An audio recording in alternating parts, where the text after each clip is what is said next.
It is in this sense that a person becomes, in the truest sense of the word, a self, an original, authoritative source of life. During the past few months, I have been studying an extraordinarily interesting paper written by Joseph Campbell, whose name will be familiar to many of you as the author of a book on mythology called The Hero with a Thousand Faces. Now, this particular paper, The Symbol Without Meaning, is an exploration of an extraordinary phenomenon in the history of religions, which you might call the beginning, the development, and the dissolution of cosmologies, of great views of the world under religio-philosophical auspices, which are the, as it were, the languages about the universe devised by various cultures. Now, he distinguishes two great phases in man's religious history, which he equates with two styles of culture which predate our own technological style of culture. And these are respectively the hunting cultures and the agrarian cultures. He points out that the kind of religion which is characteristic of a hunting culture is what now generally goes by the name of shamanism, although this particular word is distinctive of Mongolian styles of so-called primitive religion. Nevertheless, the phenomenon known as shamanism is found distributed all over the planet. Shamanism is characterized by the fact that it's a very individualistic type of religiousness. That is to say, the religious experience of the shaman is not something which he gets from an authoritative priesthood. It's not something handed down from generation to generation, for which he goes to a human teacher. The shaman is a solitary medicine man of power, who invariably has to find his experience for himself. Usually it is by going alone into the dangers of the forests or jungles, or holding himself up for some days in his own hut and undergoing some kind of ordeal, not necessarily on the physical level so much as on the psychic level, going through an adventure in the psychic world, the world of spirits. And when he comes through the ordeal, he comes out an initiate of power. The reason why one must attach so much importance to the individual character of this experience is that it goes along with the general style of a hunting culture in which every individual man contains the whole culture. That is to say, it's not the kind of culture in which specialized functions are needed, in which there is a division of labor. The hunter spends much of his time on his own, and he has to learn to take care of himself in the forests without any other human aid. And although there are societies and social groups, they are composed of men with their women and children, men who are equals because of the type of life that they follow. Now, an entirely different state of affairs arises when we get a settled agrarian culture. Here, because the style of life is more complex, a division of labor is required.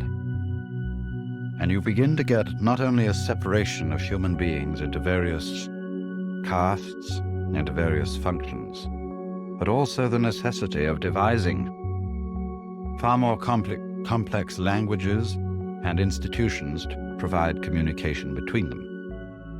And this always involves a very, very powerful socialization of the individual, spending his time more and more in a settled place and therefore having greater intercourse with other people. He has to learn to think in accordance with common patterns, whether these patterns be based on language or on the type of work, the geographical features of the area which he inhabits, or whatever they may be, each individual has to subordinate himself more and more to a socially implanted view of life, because only on these, under these conditions is communication between the individuals possible. And so it comes about that the style of religiousness, which one associates with an agrarian as distinct from a hunting culture, is a traditional and authoritative style of religion in which the individual derives his experience from a tradition usually embodied in a priesthood. And Campbell goes on to point out that the first historical instances of the appearance of the familiar circle symbol, which is called in Sanskrit the mandala, is associated with the agrarian cultures. No example of this kind of symbol is found archaeologically prior to the development of an agrarian community. Now, I might say something about the mandala as a world mythological symbol, although anybody who's studied the works of C.G. Jung is very familiar with it. A mandala is essentially a circle, usually divided into 4 quarters or multiples of 4, and has in it, as it were, the general theme of the integration of a community. It is not unlike, for example, a stockaded village or city, a ring of defense around a center. And Campbell shows that the symbol represents the formation of the kind of society we're talking about, where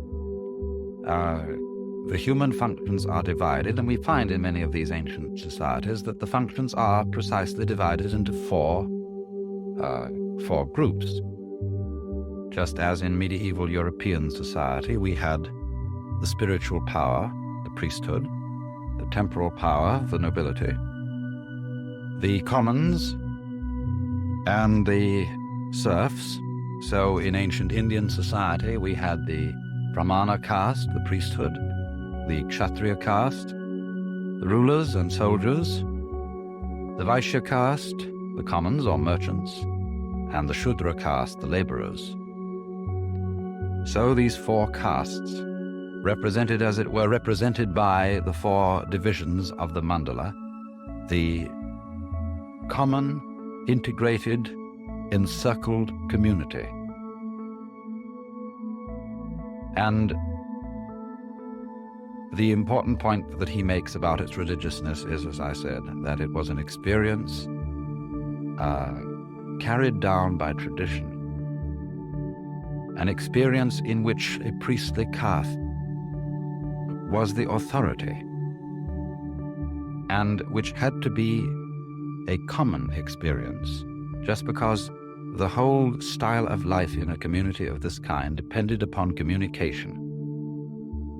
And we can communicate with each other by virtue not only of sharing a common language, but also, and more importantly, by sharing a common view of the world, a common type of sensuous experience.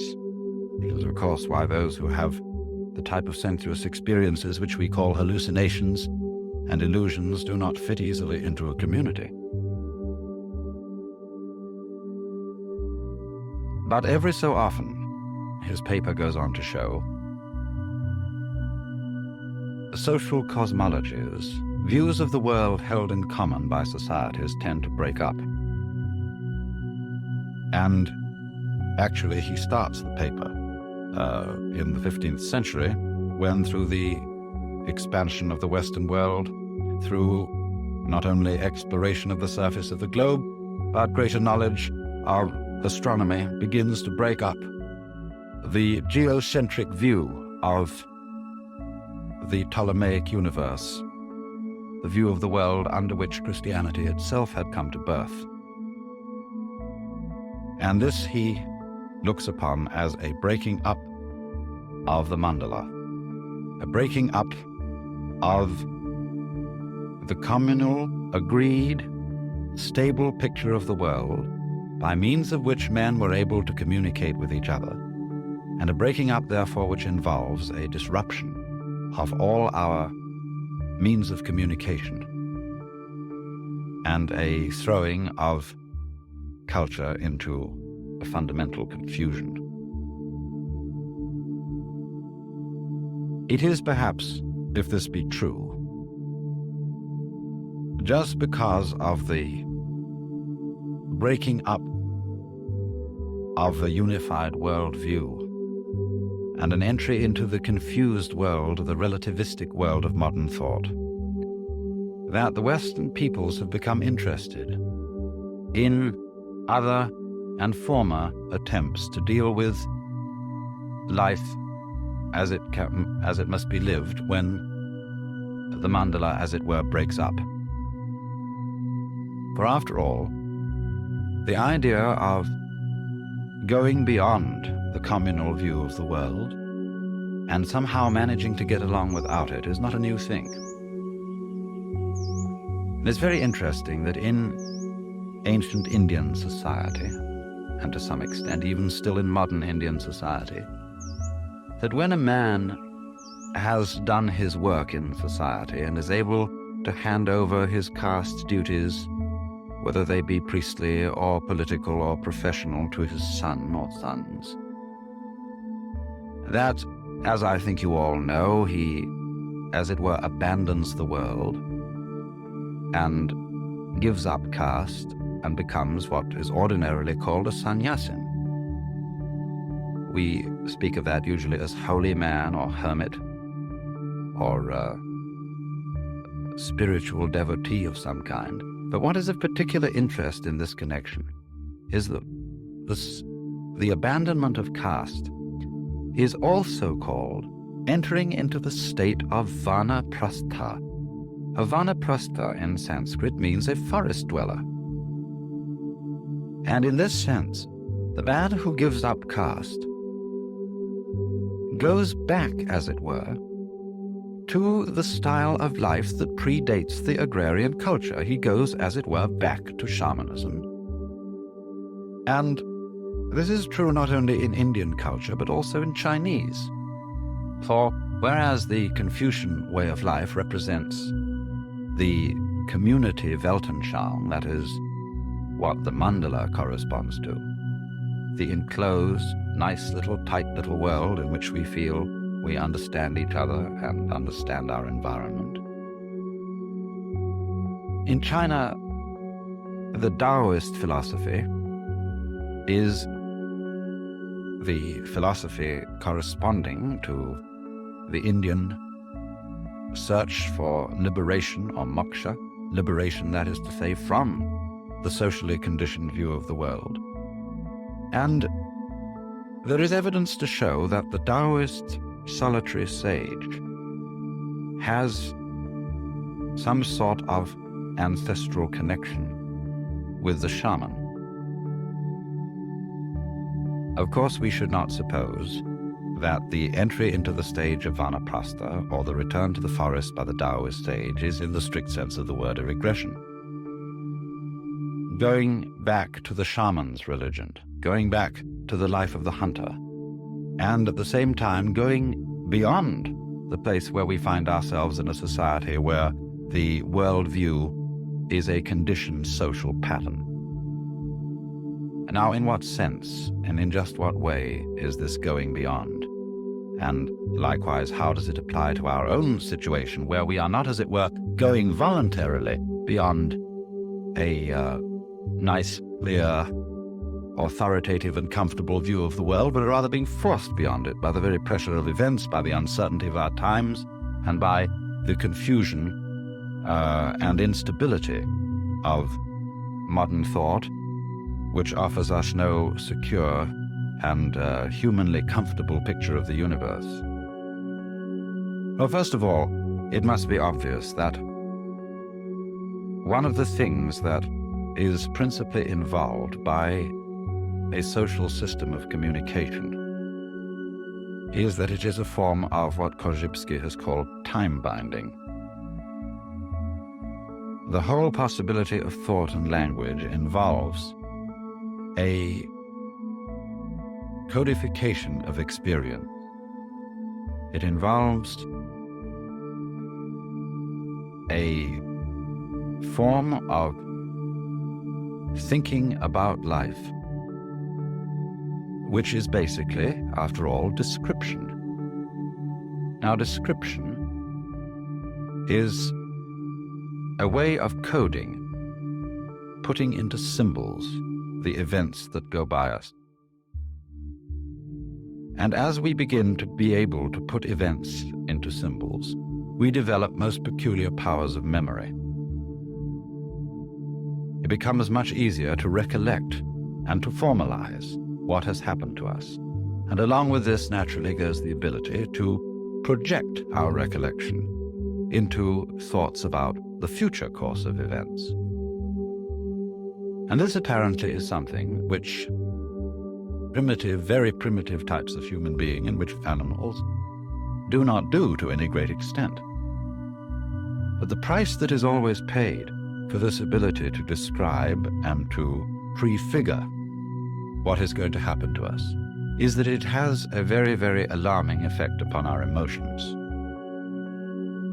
Because we are able, by being able to think about all sorts of future possibilities, to experience the emotions appropriate to those possibilities as if they were present happenings. In other words, the civilized man tends to be in a state of chronic worry and fear and anxiety because he's always confronted not with the simple actuality of what is happening before him, but with the innumerable possibilities of what might happen. And since, because of this, his emotional existence tends to be in a chronic state of anxiety and tension, he loses increasingly the ability to relate to the concrete world as it manifests itself to him in the actual present in which he lives. He becomes so tied up inside that, as it were, the channels of his sensibility become blocked.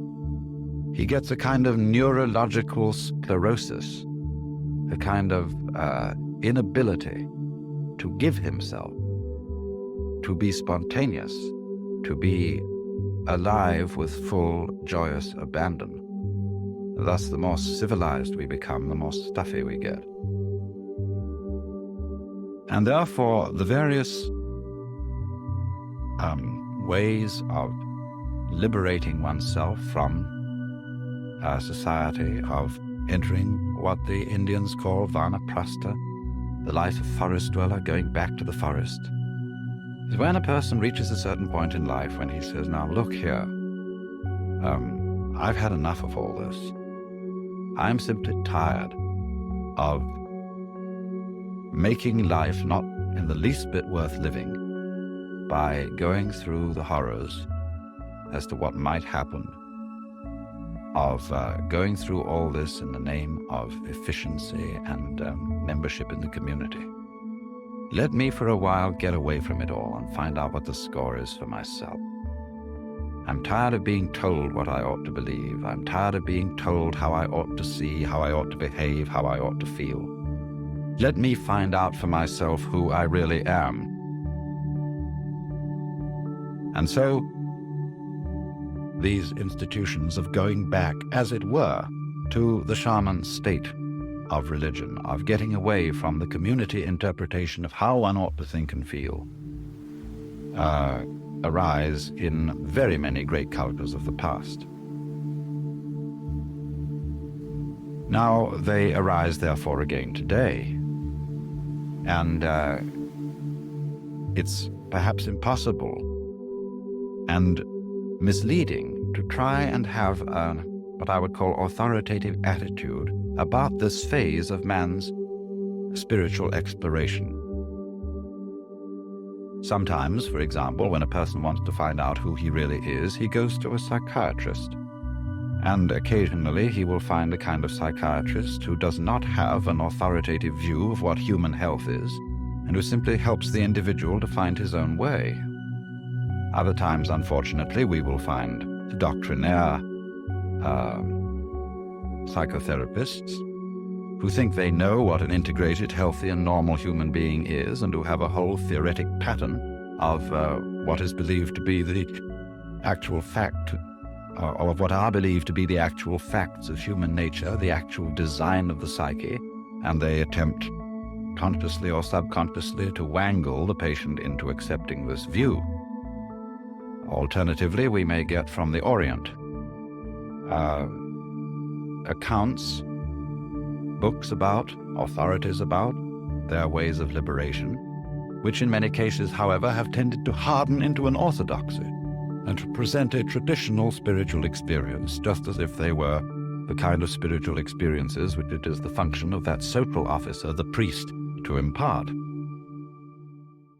And thus, when we get swamis representing an orthodox interpretation of Indian moksha or liberation, or when we get even Zen masters representing perhaps an orthodox Buddhist experience, or seeming to represent one, we should be suspicious, because these are the kind of experiences which cannot be transmitted, which, for their very nature, are something which one finds out for oneself, and which, if they could be explained, if they could be transmitted, would not be the very thing which they are intended to be. Because they are discoveries of something authentic, of something genuine, of something which is first-hand between oneself and one's universe. And thus, it's in the nature of things that they can't be codified, they can't be made a factor in social communication. And so it is that it is in a way fortunate that we here in the Western world do not have too many authoritative masters and teachers to whom we feel we can now go for enlightenment. More and more of us, I think, tend to feel that we are all alone together whistling in the dark, that we haven't a savior. There is no statesman who's clever enough to understand the frightful tangle of international affairs, or really to do anything very much about it. There is no psychologist or physician or philosopher who really impresses us as having the last word on everything. More and more, each one of us is thrown on our own resources. And this seems to me to be a perfectly excellent state of affairs, so that we become, in a symbolic sense, back in the forest, like the hunter of old, who has nobody around him to tell him how he ought to feel and how he ought to use his senses, and must therefore make his own exploration and find out for himself. But you know, when you study the records of these self-discoveries, the fascinating thing is that there seems to be such a common measure of agreement between all those who find out for themselves. And yet always the way in which he has to find out is not through seeking agreement with others, not trying to find what others have found, but only to find what his own senses and his own direct experience tell him when he, as it were, goes into his inner closet, goes into his own secret place, and asks for a direct encounter with the world, and no longer, as it were, looks out of the corner of his eyes to see if everybody else is doing the same thing and getting the same results. It is in this sense that a person becomes, in the truest sense of the word, a self, an original, authoritative source of life, as distinct from a person in its original sense, a mask, a role that he is playing in a society.